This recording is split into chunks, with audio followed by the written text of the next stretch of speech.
This is another What If discussion video, where I try to get ideas and feedback on a potential What If series I want to make. Sorry that there isn't a normal video this week, but I will be going back to doing regular What If videos next week. I just did these videos to give me time to write, record, and edit videos for my next What If series. This video is a short one though, as I don't have as many things to discuss about it as I did in the last scenario discussion video. Anyway, it might be weird to see me doing a video discussing this scenario, as this is a series I have done before. I only wanted to open this scenario up for discussion as the way I ended it the last time disappointed some people, since I got a few comments saying I ended it too early. If it isn't clear on what scenario I'm talking about, it's What If Goku Turned Evil. Looking back on my decision, I still agree with my past self. I think the characters would have been cocky and made the choice to try and survive Cell's explosion. However, if there is enough interest in wanting to see this scenario redone, I will do it. Before you make your decision on if you want to see this scenario redone, I'm going to explain some of my ideas on how I might do this scenario differently if I were to do it again. The main difference, obviously, is that I wouldn't end it abruptly with a Cell saga like last time. Another idea I had for it was to try and make it more interesting by adding some different arcs that wouldn't have happened in the regular series.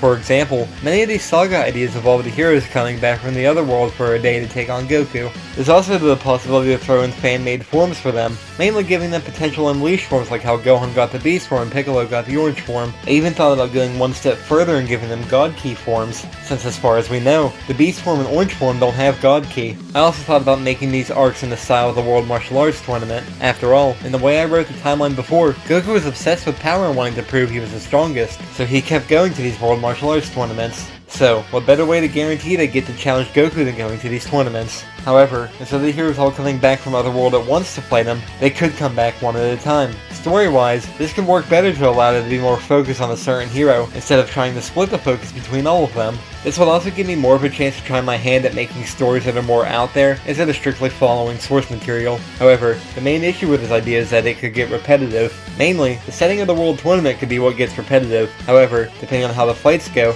it could be interesting enough to not make it seem boring or repetitive. There's also the possibility that this would make the series drag on if there's a different part about each hero trying to take down Goku. I think it could be an interesting possibility though, but I'd like your thoughts on it. I also thought about including people in this story that didn't usually have a large role to take a stand against Goku as well, such as Oolong, Launch, or even Chi-Chi. In the original story, with Chi-Chi, after Goku turned down her proposal, I didn't do much with her. That's something I want to try and change this time around. That's just some basic ideas I had for it, but I didn't get too into detail with my thoughts about it. If you want to see me remake this series, let me know in the comments what kind of things you'd like to see happen in it. I can't guarantee every suggestion will be put into the series, but I will try my best to take them into consideration and see what I can do with them. I'm also going to leave a link to a poll in the comments below, so if you want to see me redo this series, make sure to vote on that poll.